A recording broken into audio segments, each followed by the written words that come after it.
मैं डॉक्टर हरिवंश पांडे आप सभी का गीता सत्संग चैनल पर स्वागत करते हैं। आज का विषय है मर्यादा पुरुषोत्तम राम केवट का प्रेम।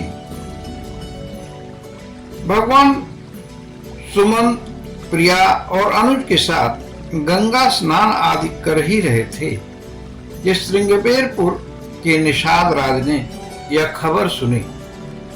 श्री राम अपने भाइयों के साथ निषाद राज के साथ गुरुकुल में अध्ययन किया था। उसने अपने साथियों को बुलाया, फल फूल से भरी बहंगियां तैयार करवाया और भेंट लेकर प्रभु श्री राम से मिलने के लिए गंगा जी के तट पर आ गया। मिलन चलेउह किया हर्षिया पारा, जाकर दंडवत किया, भेंट सब सामने रख दी। सहज स्नेह के वशी हो श्री राम जी ने निषाद राज को अति निकट बैठाकर हाल चाल पूछने लगे। सहज स्नेह विवश रघुराई, पूछी कुशल निकट बैठाई। निषाद कहता है कि आपके चरण कमल को देखने से ही सब कुशल हो गया। हे देव, भूमि धन घर सब आपका है। मैं नीच जन परिवार सहित आपकी सेवा में रहेंगे। आप कृपा करें, मेरे पुर को चलें, पधारें, ताकि लोग मेरे भाग्य को सराहें। श्री राम जी ने कहा, मित्र, तुमने सब ठीक कहा, पर पिताजी ने मुझे वन का ही राज दिया है। बरस 4-10 बासुबन, मुनि व्रत वेश आहार, ग्राम वास नहीं उचित, सुनि गुहै भयउ दुख भाग। गुह ने जब सुना कि 14 वर्ष तक गांव में जा भी नहीं सकते तो निषाद को बहुत दुख हुआ। औरतें जब सीता जी और लक्ष्मण को देखती हैं तो कहती हैं, वे माता पिता कैसे हैं जो इतने सुंदर बालकों को वन भेज दिया। और तभी दूसरी कहती है, सखी, जो हुआ ठीक ही हुआ, वरना ऐसे सुंदर रूप कहाँ देखने को मिलते। इधर निषाद ने रघुनाथ जी को अशोक के नीचे ठहरने का प्रबंध किया। श्री राम जी को स्थान पसंद आया। निषाद के परिजन वंदना कर घर को चले गए। शाम हो गई थी। श्री राम जी संध्या बंदन को गए। इधर गुह ने अपने हाथ से दोनों फल जल रख दिया, कुश और कमल के पत्तों का बिस्तर लगा दिया।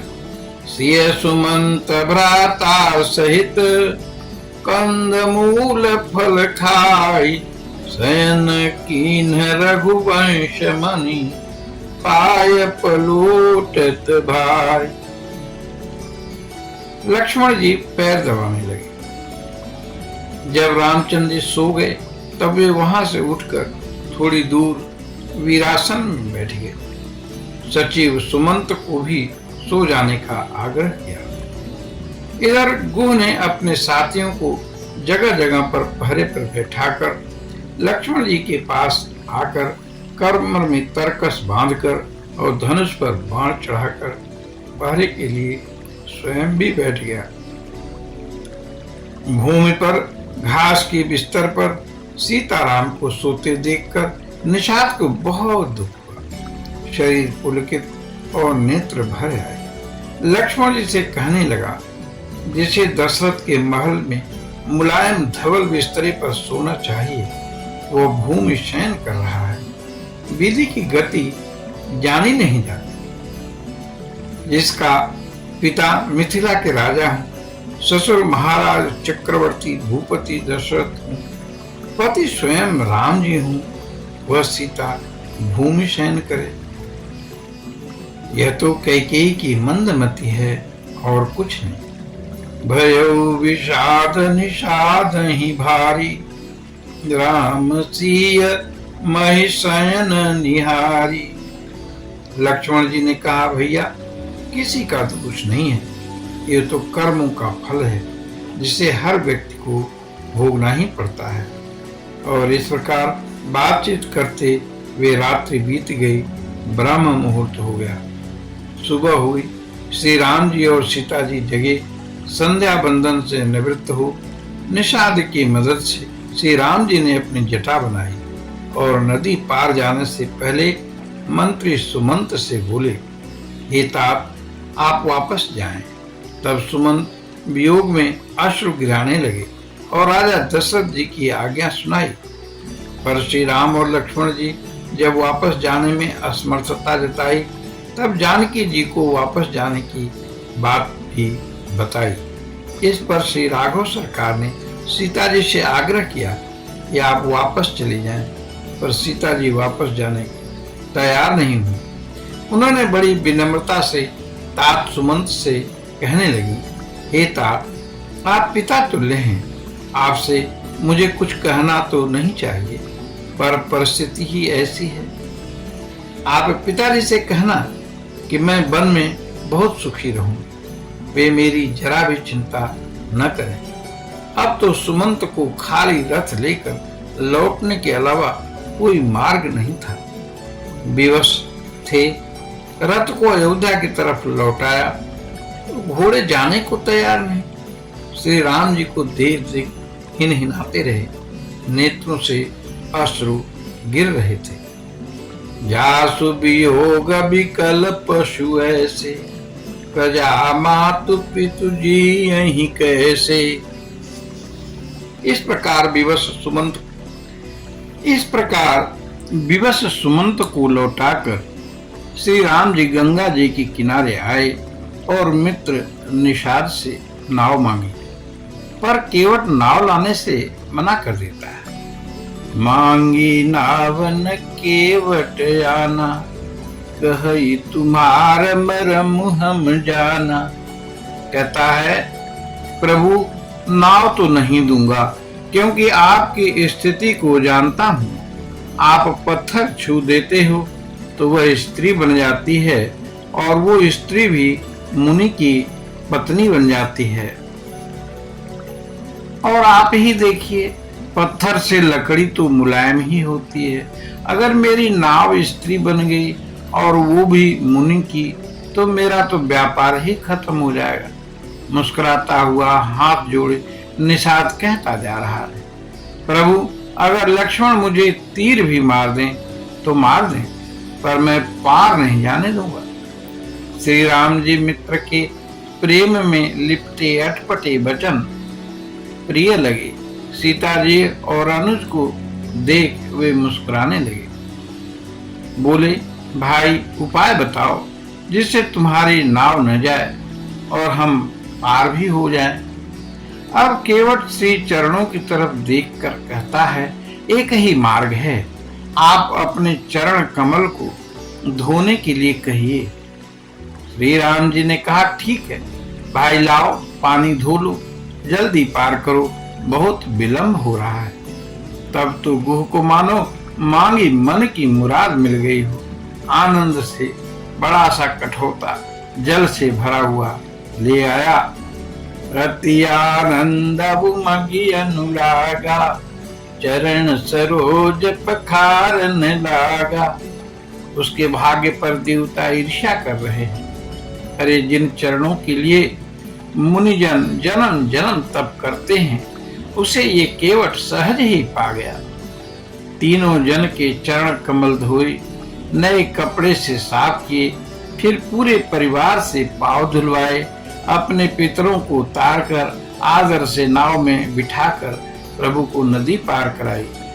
प्रभु की लीला देखिए, जिन्होंने बलि के घर बामन अवतार में एक पग में सारी धरती नाप दी, वही पार जाने के लिए गुह का निहोरा कर रहे हैं। पद पखारी जल पान कर, आप सहित परिवार, पितर पार करी प्रभु पुनि, मुदित गयउले पार। अब नाव पार आ गई। प्रिया और अनुज के साथ श्री राघव जी नाव से उतरकर गंगा के रेत में खड़े हो गए। अब मन में संकोच है कि इसे तो कुछ दिया नहीं। इस भाव को सीता जी समझ गई और हाथ में पड़ी मणि की अंगूठी उतारकर प्रियतम के हाथ में रख दी। बोली, इसे उतराई में दे दीजिए। श्री राम जी ने बहुत कहा कि ले लो, पर केवट जल्दी से पैरों में लिपट कर कहने लगा कि अरे आज तो मैंने क्या नहीं पाया। पूरी जिंदगी केवट का काम किया, पर असली मजदूरी तो अब मिली है। लौटते समय आप जो भी देंगे वो सिर उधारे कर लूंगा। अब स्नान कर ध्यान भजन लोगों ने किया। सीता जी गंगा जी से प्रार्थना करती हैं, हे गंगे, आप आशीर्वाद दें कि मैं पति व देवर के साथ कुशल पूर्वक लौट आऊं। गंगा से स्पष्ट वाणी निकली, सीते, निश्चित ही तुम पति व देवर के साथ यश मान के साथ लौटो। प्राणनाथ देवर सहित कुशल कोशलाई, पूजहि सब मन कामना, सुजस रहई जग छाई। गंगा जी की मंगलवाणी सुन सीता जी प्रसन्न हो गई। तब केवट को श्री राम प्रभु ने वापस जाने का आग्रह किया, पर केवट ने कहा कि प्रभु जी, आप मेरी विनती सुनिए, मैं आपके साथ चलूंगा। मार्ग मेरा देखा हुआ है, पहुंचा दूंगा। सेवा का मुझे मौका दीजिए। जिस भी वन में आप जाकर रहेंगे वहां मैं पर्णकुटी बना दूंगा। फिर आप जैसी आज्ञा करेंगे वैसा ही करूंगा। केवट का सहज और निश्चल प्रेम देखकर गुह को प्रभु ने साथ ले लिया। गुह ने अपने साथियों को सांत्वना देकर विदा किया। वे आगे प्रयागराज की तरफ चल पड़े। तो श्रृंगपेरपुर से मित्र अनुज और प्रिया जानकी जी के साथ रघुनाथ जी चल पड़े। वहां से प्रयाग के मार्ग में रात्रि निवास एक पेड़ के नीचे हुआ। मित्र केवट और अनुज ने सारा प्रबंध किया। दूसरे दिन तीर्थराज प्रयाग में वे पहुंच गए। प्रयाग तीर्थों का राजा है, तीर्थराज कहा जाता है। मंत्री सत्य है, प्यारी स्त्री श्रद्धा स्वरूप है, माधव ही सुहृद है। चारों पदार्थों धर्म अर्थ काम और मोक्ष से पूर्ण व भूमि उस राजा का मानो देश है। प्रयाग क्षेत्र दुर्गम गढ़ है, जिसे पाप रूपी शत्रु कभी भेदन नहीं कर सकता। सारे तीर्थ उसके श्रेष्ठ सैनिक हैं। ये पाप की सेना को कुचल डालने में सक्षम है। संगम क्षेत्र उसका सिंहासन है। छत्र है अक्षय वट। गंगा यमुना की लहरें मानो चवर हैं, जिनको देखकर पाप समूल नष्ट हो जाता है। पवित्र स्वभाव है। साधुजन उसकी सेवा करते हैं, सारे मनोरथों को पाते हैं। वेद और पुराणों के समूह मानो भाट हैं, जो निर्मल गुणों का बखान करते हैं। ओ कई सकई प्रयाग प्रभाव, कलुष पुंज कुंजर मृगराव। ऐसे प्रयागराज का प्रभाव भला कौन बखान सकता है। श्री राम जी प्रयाग पहुंचकर बहुत प्रसन्न हो गए। मित्र अनुज और जानकी जी से वे प्रयाग के महत्व का वर्णन करते हैं। तीर्थराज में उन लोगों ने स्नान किया, शिव जी का पार्थिव पूजन किया। तब वहीं भारद्वाज आश्रम में गए। भारद्वाज जी ने देखा श्री राम जी दंडवत कर रहे हैं। वे उठे, उनको हृदय से लगा लिया।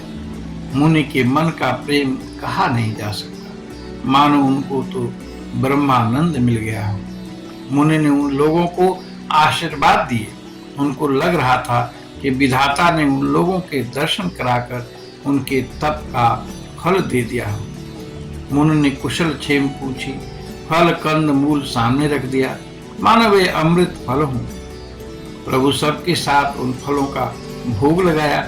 श्रम रहित हुए वे लोग। भारद्वाज जी ने कहा, हे राम, आपके दर्शन से सारे ताप योग वैराग्य सफल हो गए। तुम्हारे दर्शन से सारी आशाएं पूर्ण हो गई। अब वर दीजिए कि आपकी भक्ति हमें मिले। मुनि ने कहा, जब तक मनुष्य छल छोड़कर तुम्हारा ध्यान भजन नहीं करता, तब तक लाख उपाय से भी उसे सुख की प्राप्ति नहीं होती। श्री राम जी उससे सुन सकुचा गए। फिर सबसे मुनि के यश को, तप के प्रभाव को कहने लगे। श्री राम जी ने कहा, हे मुनीश, जिसे आप आदर दें वही वास्तव में बड़ा है, सभी गुणों की खान है। जब श्री राम जी के आने की खबर प्रयाग वासियों को मिली तो सभी मिलने के लिए दर्शनों की अभिलाषा से मुनि के आश्रम में आ गए। श्री राम जी ने जन समूह को प्रणाम किया। सभी उनके दर्शन पाकर कृतकृत्य हो गए। राम की न विश्राम निशि जात प्रयाग नहाय, चले सहित सिय लखन जन मुदित मुनि सिरनाय। रात्रि वे लोग आश्रम में ही रुक गए। सुबह स्नान कर मुनि को प्रेम से प्रणाम कर चलने को हुए। मुनि से पूछा कि किस मार्ग से जाएं? तब मुनि ने 4 शिष्यों को साथ दे दिया। वे उनके साथ चल पड़े। तो हम अपनी वाणी को यहीं विश्राम देते हैं। आइए भगवान का नाम लेते हैं। ओम रंग रामाय नमः। ओम रंग रामाय नमः। ओम रंग रामाय नमः।